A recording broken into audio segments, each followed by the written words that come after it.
Okay, hello there. My name is Steven. I'll be doing your walkthrough in your leisure travel van. We're going to go over the ins and outs of how the features on here work. Um, on our first stop here, inside the passenger side seating on the side, we have your controls for the awning and the light switch there. As you see at the top there, the lights on and off. To extend your awning, your simple factor is just holding the extend button until it goes out. This will stop on its own. And be mindful too, because of this style of awning, the winds pick up. You definitely want to pull it in. But if this has the,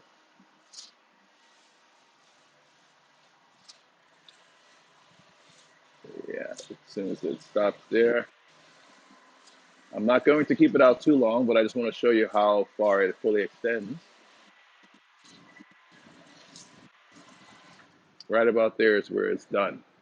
So as you see, with the little bit of wind that's coming through here, it does bounce a bit. So definitely want to get it in so you're not breaking the awning. And there is a kill switch here as well that you can just turn the power off and it doesn't accidentally go in by itself. And to retract.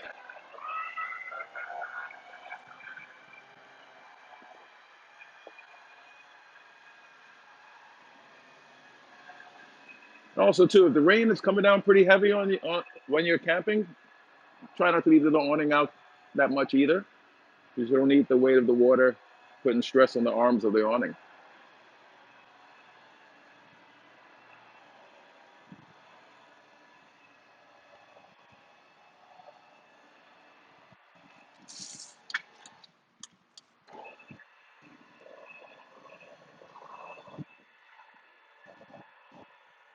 And there you have it.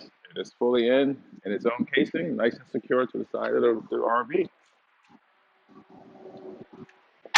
Now around the front end here, in your engine,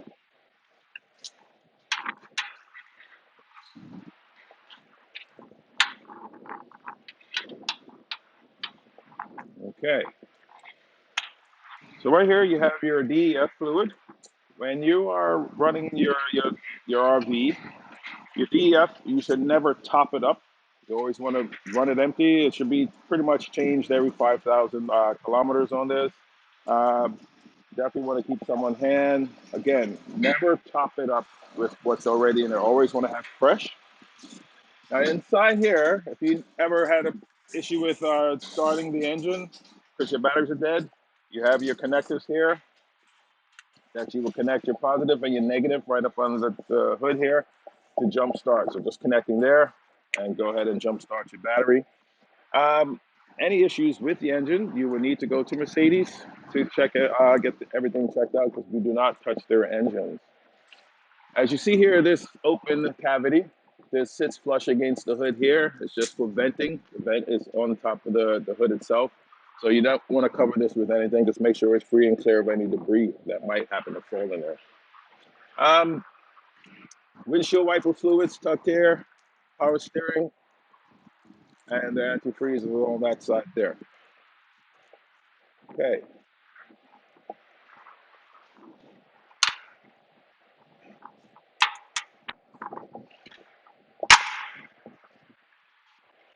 On the driver's side,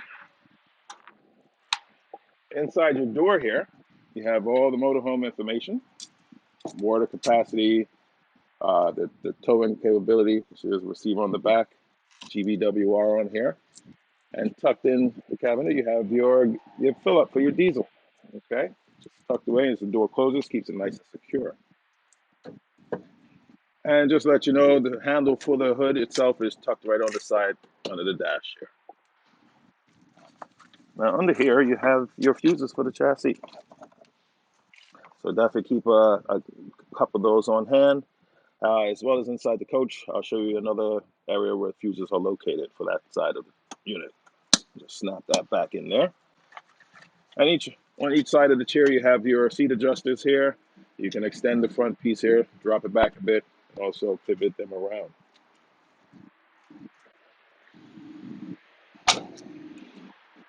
As you see, you have your Furrion power cord. This is 30 feet long, 30 amps, twist and lock, so no one can accidentally pull that out. But there is a light on the cover here, and as well as a light on the plug-in itself at the top, just letting you know the power is flowing. Now, in your compartments here, this one is just for storage. Basically, you can keep your power cord in there. This is just your exit valve cap here for the tank flush. And tucked in this next section is your inverter. This is a 1,000 watt inverter. Should allow you to power your TVs in the event that you're not on shore power. But outside of that, you have your generator that can power the entire unit. It is a 36 watt Odin propane. Now there are two switches here. You have one on the outside, and if there's one inside the monitor panel, you can start this generator. And starting this, you have to hold the prime button down till the red light comes on, and then you can hit start and hold it. Okay? And to stop it, hold the stop until it completely shuts off. Now, as far as maintenance on this generator, there in your manuals, there will be certain times when you need to change the oil or get it serviced. So you want to be mindful of that in your owner's manual. And there is a little timer on the controls inside letting you know when you need to change the oil and things as such. Get that hooked in there, close that, lock the handles in, nice and secure. Model number of this generator is all right here for you as well as in your owner's manual bag. Next stop here is your two batteries. It is located on a little sliding tray, so you can have access to it just by pushing it in, and it locks into place with these to release, push up, and pull for easy access. All right. These compartments, simple fact of pushing it, twist, push down, and lock it into place.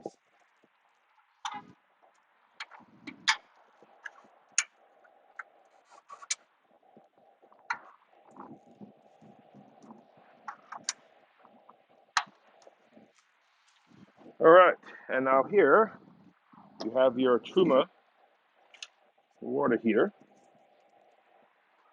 These are considered some of the top of the line water heaters. You have your switches here. You have the two powers. One's for eco and one's for normal use.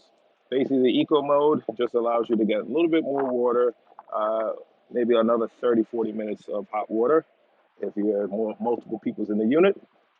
This here, I'm not going to open it right now, but this is your drain valve. You will undo that clip, drop, and then pull the cartridge out, and the water should drain. You also can clean the unit by getting the little pucks to drop in there and to sanitize the unit. I will show you inside how that's done.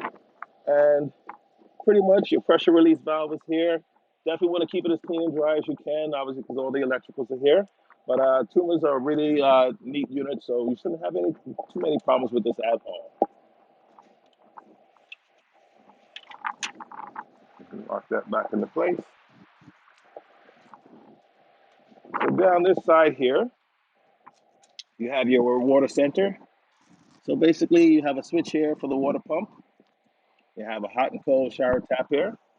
This little valve here is a shut off. So if you want to conserve water, you can do it that way. Outside of that, completely cutting it off here. Now, there is another water pump switch inside. When we go in, you'll see that light is on, letting you know that the pump is still running for you. Now here, you have your city water connection tucked up under here. This little valve can switch over from city water to filling the tank, just simply turning it up that way and feeding it up through here.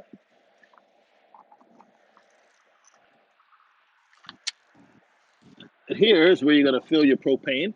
Definitely want to go to obviously a propane specialist, Costco, or have them fill it. You don't want to do that on your own. And you have a little light which is controlled from the inside.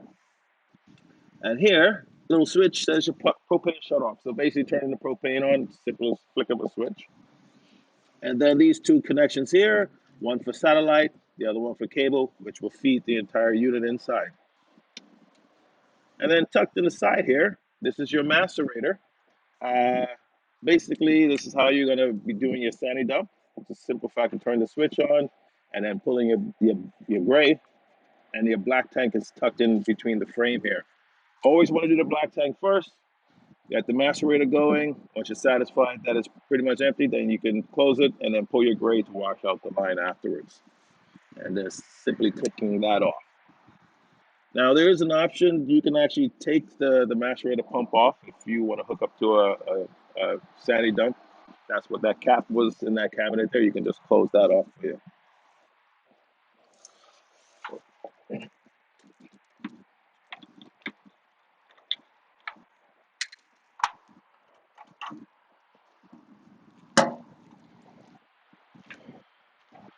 Okay, tucked in the back here, you have a bit of storage as well as your water filter. The standard replacement cartridge for that is the number 8. The number 5 is an upgrade from that. Probably runs twice the price, but it takes out a lot more impurities. But if any issues, just remember number 8, and you just undo that, pull it down, drop the cartridge back in, and away you go.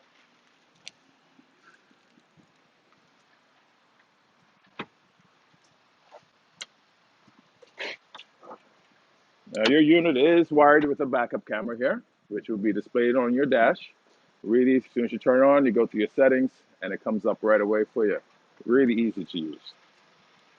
Now on the back end here, you have your receiver as well as your 7-way wiring. Obviously, it's not legal to tow behind motorhome anything too big, but that's what the connection is there for. Basically, a bike rack or maybe a carrier or something like that there for you. Now moving over to this side,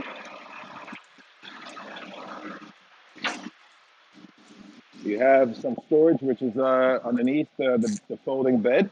So definitely want to be careful what you're putting in here because obviously all the mechanism, the wirings, you don't want to jam up anything in there. So just be mindful of that.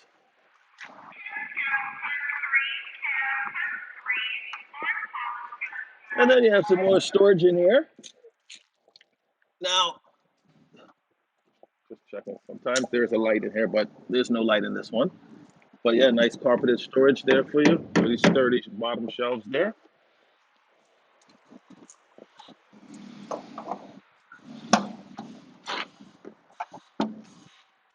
And then another storage compartment here as well.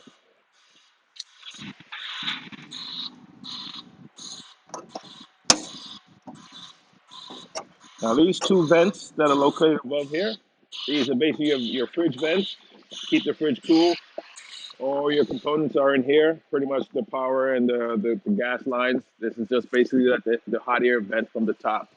Okay, what's really good with this, you won't have an issue with bugs getting in here because there is screening behind both these vents, so that's a real good thing because bugs do like to find their way inside the back of fridges. And then you have some outside power here if you ever want to plug anything outside to entertain. And yeah, there you go. So inside your door here, as you see your steps automatically come out when the door opens and closes, there is a kill switch there. So when you are camping, that if you want to leave your steps out all the time, you can just turn the switch off and the steps stay out. Just like that.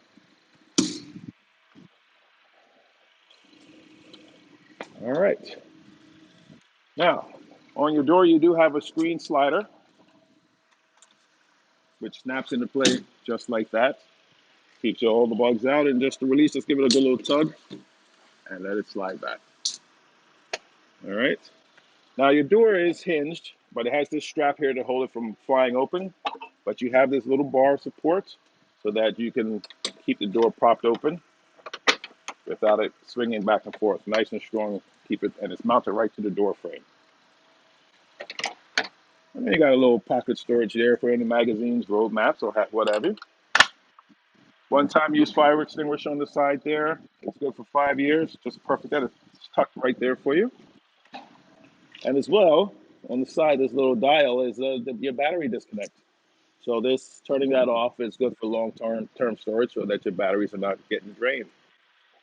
So we're going to leave that on. And on the side here is the switches I was mentioning. This first one's a 3-way switch. So putting it up turns the porch light on there. Center is off, and then down lights up the handles on the outside grab bar.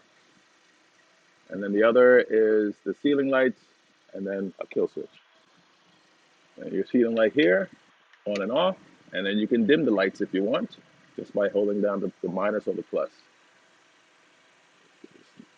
There we go. Really subtle, but they are dimming and coming back bright again. All right, so now we're going to head inside and go through some of those features. All right, so here in your kitchen area, first off, we have your Dometic 2-burner stove, the glass lid. It is spring-loaded hinge, so just be careful of opening and closing that. Now, to start your stove, you have your little knobs here. You have to push and turn to the little spark, the lightning bolt, so to speak, and then you got your little clicker here. Spark, get the flame, hold it down for a couple of seconds. When you let go, it should stay lit, and then you can turn it up and down as you see fit.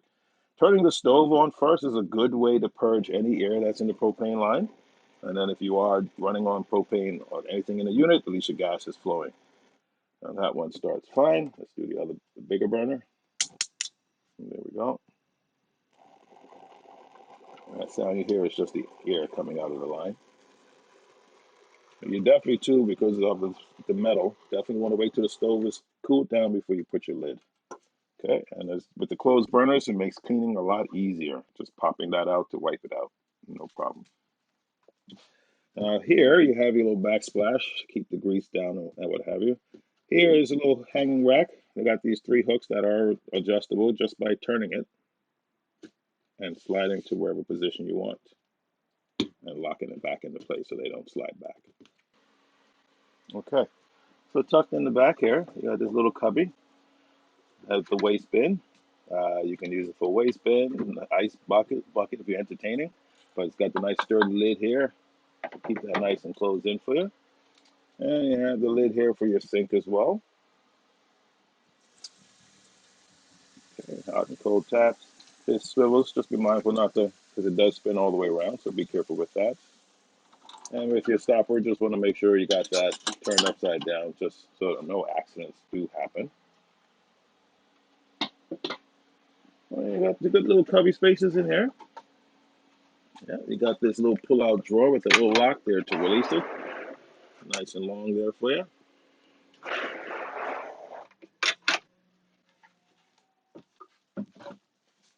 And more cubby space on the side here. It goes right to the wall of the unit.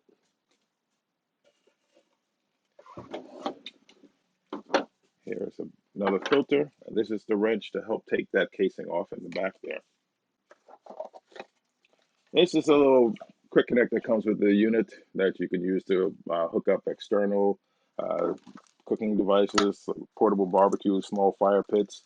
Just note that you cannot hook anything bigger than that or anything with a regulator on it to your unit because your gas is already being regulated from factory. So if you hook up something like that, you're not going to have a big flame at all. Probably enough just to keep your hands warm.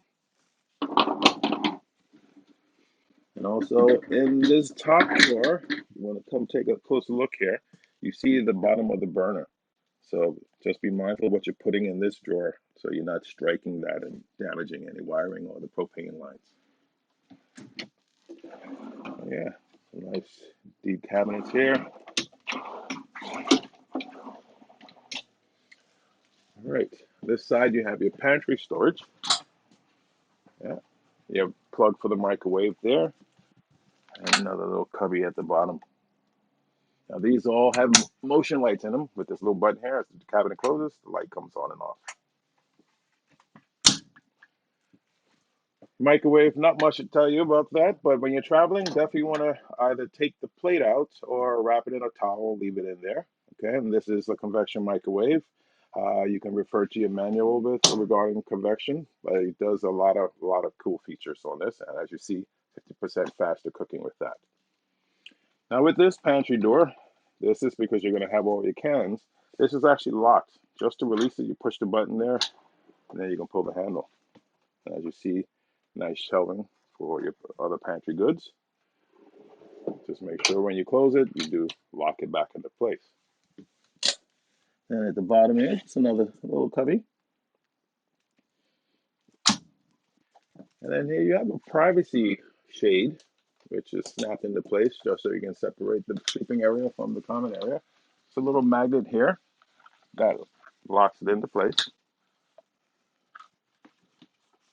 And you get a bit of privacy there.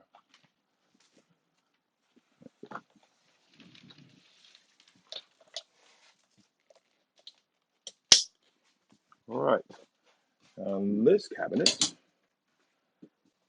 you have your controls for your features in here. The first one is your stabilizers, and it's just a simple fact of pressing extend. Obviously, you can turn it on and press extend. They will lower, stabilizing the unit. When you're done, hit retract. These two switches control the fold-out bed behind me. Just by pressing that button, lowers the main part of the bed.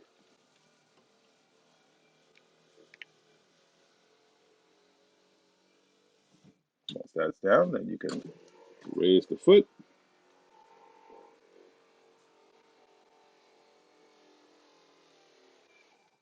And there you be. And those two motors will stop on its own when you're pressing it. So that is fully extended there. You can remove the cushions at the head there. And then, yeah, you'll have your sleeping area. And as fast as that went up, just make sure no one's sitting on it when you're doing this either. You don't want to put too much strain on the motors.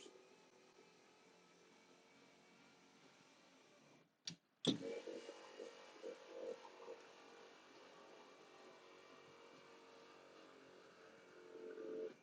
there you are. Okay, so the next dial on our stop here is your Truma AquaGo system. This is how you're going to be heating your water. Right now it's in the off position. Now at the bottom is the clean option. Just note that if you start to clean this unit, you need to commit yourself for the next 5 hours because there's no way of stopping that. It has to go through the entire motion of cleaning. And the next one here is a feature that's not built into your unit, but this is if you were running on electricity, but basically your Truma runs on the propane. In the middle where it is now is off. The next setting, you're basically going to be using these two. That one there is just when it's on, it's running at its optimum efficiency. The top one is eco. Like I mentioned earlier, it conserves a little more power by also giving you longer water use out of it, maybe like 30 or 40 extra minutes. And it's just a simple fact of turning the dial into those positions. This is your tank monitor panel. Basically what I told you outside, the pump is on, denoted by that green light, and that is off. You can see your battery level right now, the voltage coming in, your fresh tank. We do have a little bit of water in there. The gray tank is empty, your black tank is empty, and it tells you how much propane is in your unit. Noting that behind the passenger seat, there's your propane and carbon monoxide detector. Obviously, it's going to beep for those two things. If it happens to beep every 30 minutes, it could be a propane leak. Just come check here, see your propane, or if not, go outside and turn the switch off just to be safe, because could have a possible leak inside, but shouldn't have to worry about that happening. And then here is your auto gen system that you can start the unit from inside. Same way, holding down the prime button, there'll be a little light, and it'll start. And as you see here, as you can hear, that is the loudest your generator is going to be outside a subtle vibration on the floor. And there you go. And with this setting here, you can actually set this to come on its own. If the event of a power failure or low batteries, it will kick in and help keep the unit up and running. And really user friendly, and shouldn't have any issues with that. Just again, follow the owner's manual. After so many hours of running, it would tell you need to change this, you need to change that. So just be mindful of that. Here is your inverter. This is the controls to turn it on and off. This will basically give you enough power for the TV. Sometimes with these units, there are a couple outlets in the unit that might be on the inverter. If not, they'll just have a little blue sticker on there saying GFCI. But this is basically to keep your TV running when you are dry camping. Okay. On the wall here, this is a little sheet from factory that gives you all your appliances, make, model, and how they run. So this is a very helpful tool in the RV world. If you have any issues with anything, this is what we would need to know: the name, make, and model. because telling us what type of unit you have doesn't necessarily help all the time. And then on the back, you have your solar controller by Go Power. This is just basically monitoring the power coming in from the panels to the batteries. You shouldn't really have to do anything with that there. Again, this is just a controller just to see how things are operating. Okay. And again, more drawer storage here. These are obviously a lot bigger and deeper than the others.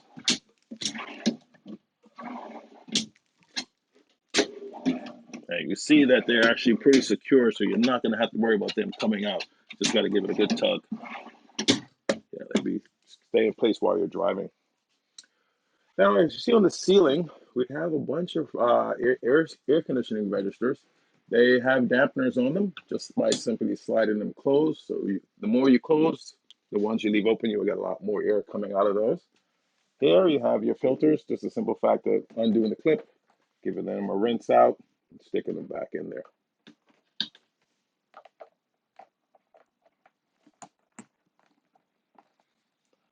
And then here you have your fantastic fan. This has a thermostat control on it. With this knob here, you have 3 speeds, and then you can open the vent by clicking the little switch here. And it has a pressure switch, which is on the lid, so as the lid closes, the fan shuts down. So as it's opening, it will stop on its own. And that is the highest speed there, and 1 being the lowest. Now, if you just wanted the vent open and no fan, you can kill the fan there.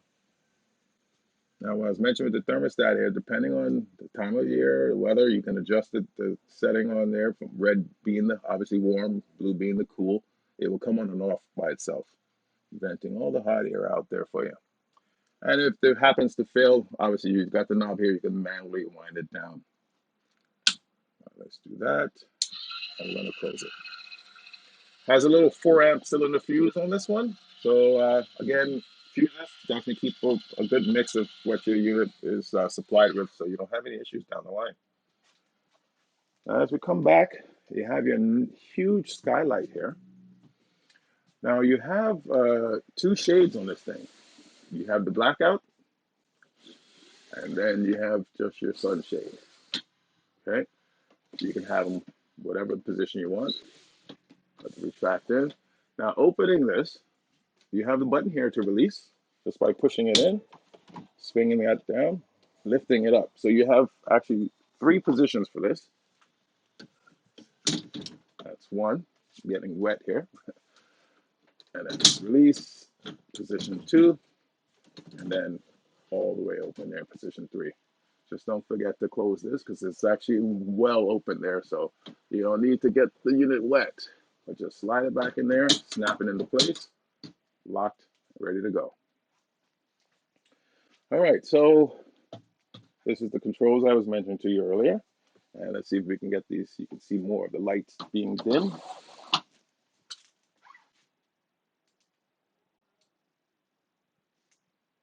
I'm not too sure if the camera's picking that up, but there we go. That is at the lowest setting on the dimming.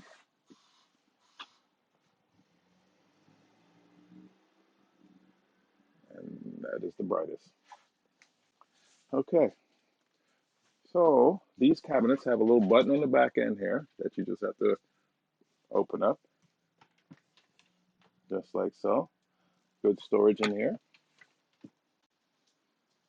And you got the 2 little pocket shelves with the rubber netting, so things are not falling out. But yeah, good storage up here. These do have a little lip on it, which is kind of good, so things wouldn't necessarily fall out. Now with these, because they're so secure, just give it a good push and they lock into place, or hold the button and do it that way. Now the ones behind us here, these you actually have to push and open. And this first cabinet, this is a shade curtain that snaps onto here, separating the driving area from the house area. And it just snaps on both sides. Now you can hang it there. And all your manuals are located in this bag here for some real good late night reading for you. And in this one, you have a lockbox. Generic code. I believe you can program this to a code that you want. Again, in your manuals, you should have that. And yeah, really sturdy, bolted right to the RV itself. All right. So you got your table here. Now these little handles here they act as wrenches. You have to push and pull to tighten it up, just like that. So that tightens it up really good. And just the reverse to release. So that allows that to swing. So we have three. You have one under the table, one at this hinge, and one at the bottom. That on the one at the bottom is to allow it to release, so you can actually put it in the back area with the brackets there. And the table flips out for dining or game night. But this is a really neat table, and it's actually in that cabinet where all the monitors and your levels are. It's a housing for this table. Strap in there, secure it into place.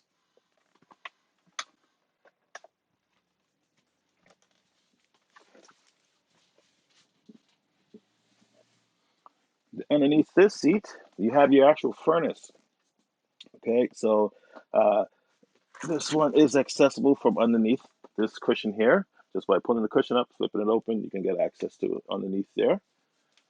You have a little magazine pouch here as well, or road maps or what have you.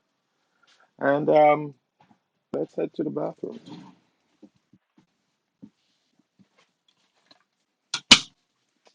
Okay, so inside your bathroom here, basically you have the switch here that controls the lights.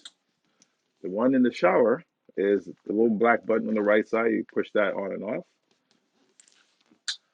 Next to the toilet, you have your hand sprayer, an outlet, and the switch there is the water pump as well. So technically, you have three switches for the water pump.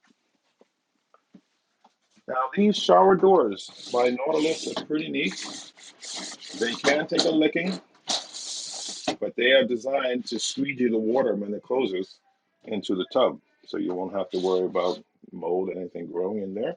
And you got this little hook, which allows the shower to lock into place like that. Now, they say this can take a good impact. I will still be gentle with it because they say you can let it slam, but just slide it back.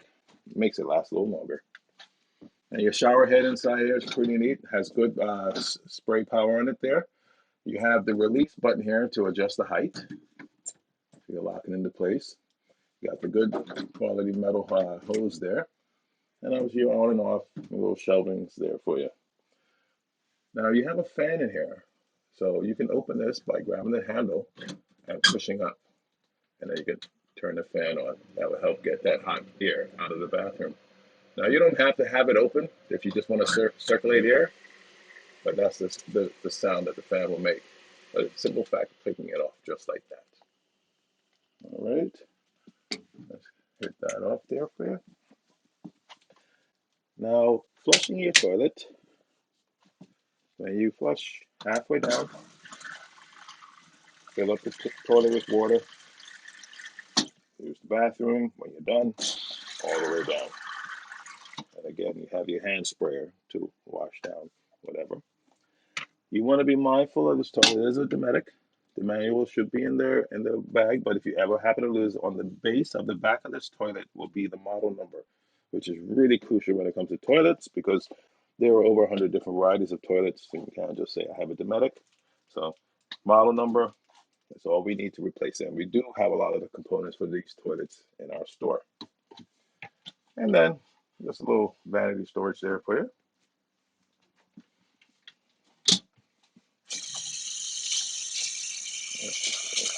Good pressure out of there.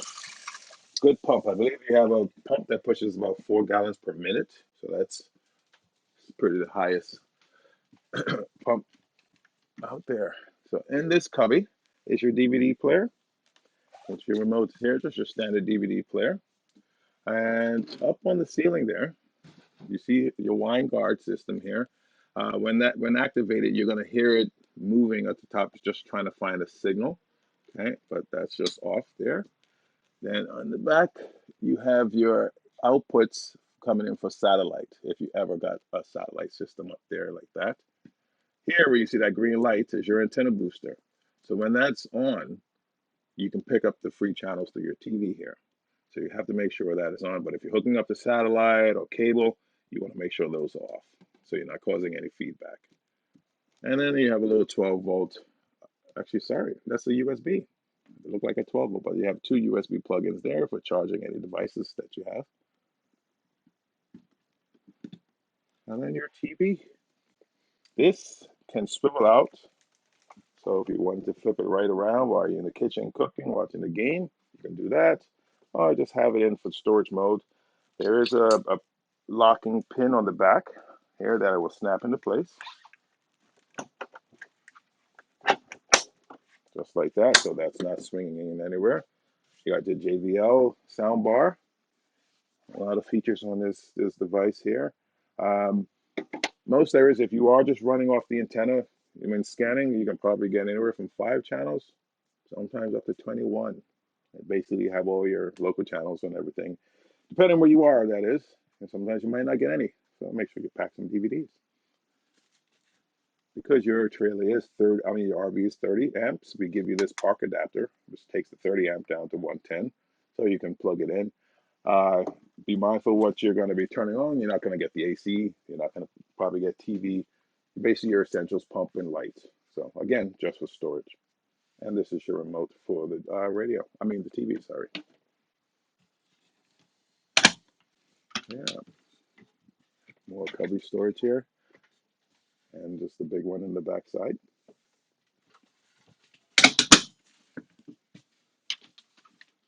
Yeah. Now with these reading lights here, you can position them anywhere. But you're going to notice that there isn't a switch on there. Your switch is the light itself. Just by pressing inside the light there. And another USB charging center on the wall. All right. You have 2 outlets here. And these are on your 2000 watt inverter. So when running the inverter, you'll be able to power these 2 outlets, noted by the little white sticker right there. The other outlets will look like the one in the bathroom here that that's the blue sticker. So this will not work on your inverter. All right, and this is the other mount for that same table. We'll go slide on there. You can lock it into place. And if you want to sit back here and have dinner or whatever, that's that. Now your bathroom door, you have a little pocket door here. It is snapped in for security on the back end. That's just, you can lock it from the inside. But this takes a little flathead screwdriver. If someone happens to lock it by mistake and can't get out, just do that and it will release the catch. And that locks it into place.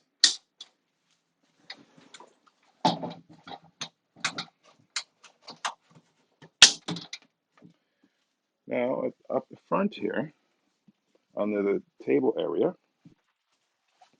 you have your fuse box and breaker panel. Okay, so these are all the breakers. They are marked to say what they do. And then in this one, you have all your fuses. These are the resettable ones, but definitely keep extras of these in stock. And on the inside, you can see that what each fuse controls.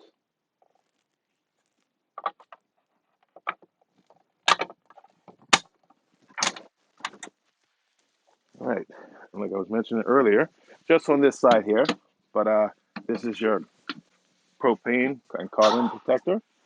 On the ceiling above us is the smoke detector, which is basically your 9-volt battery to get that up and going. All right, so here we have your nav system, radio, and this pretty neat about this that as you see it displayed there, you can say, "Hi, Mercedes." What can I do for you? And you can ask her to get you to a certain location, and she will find it with your nav system here. Make sure you speak very clear. But you can also program destinations in here, and you can say, hey, Mercedes, take me home. Or, well, she heard me. How can I help you? Yeah, but really neat tool. You can also just use it by the buttons on here. It is a touchscreen.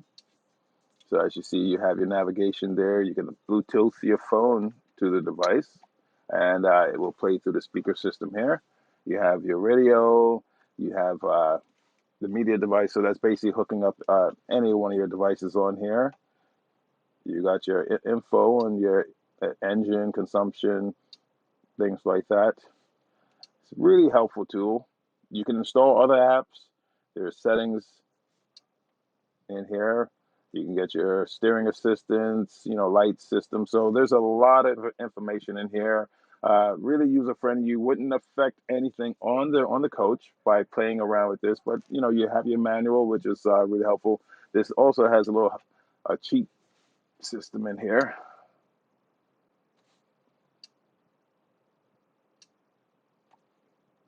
It's not coming up, but there has a help screen inside this as well that will help you navigate through this program. Again, really user friendly. You can also control it on the steering wheel as well. You have your thermostat controls there for your cup holders. Underneath the cup holders, you have some couple plugins. You have your standard 12-volt plug-in. This little piece next to it, you can actually charge your devices on it, like a Samsung plug, I believe that is there. And then your key fobs, there's a little housing at the very bottom that you can charge the batteries on that. But being mindful, when that's not in there, try not to leave the keys close to the dash because it will drain the battery on your fob, okay? So try to keep them as far away as that as possible. And as you see up top here, you got some other standard, vehicle options. You got sunglass holder. You got your nice little reading lights there for you. There we go. That's the reading lights there. This is the whole center console. Underneath, you got, at the top here, you got shelving on each top of the visors, standard visors with the pockets. This one here, if you want to just 1 times and 3 times magnification mirror, that can actually come off if you don't want it on there.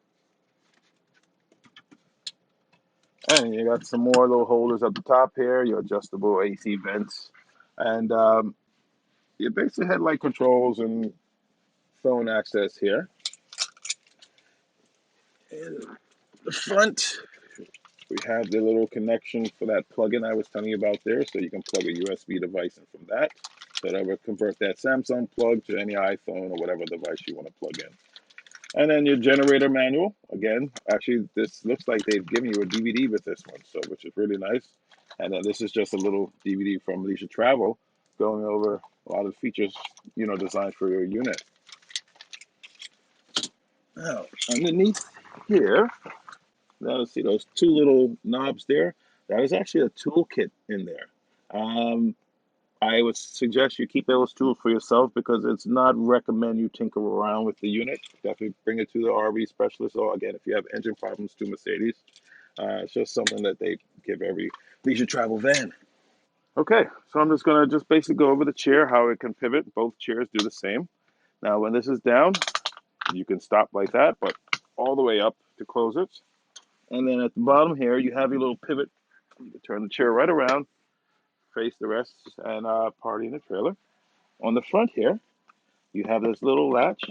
This actually extends that for those taller people that need a little more leg support. You can adjust it there, just to push it back in, lock it back into place. And as you go back to the straight position, it locks, just like that. And like both chairs operate the same way.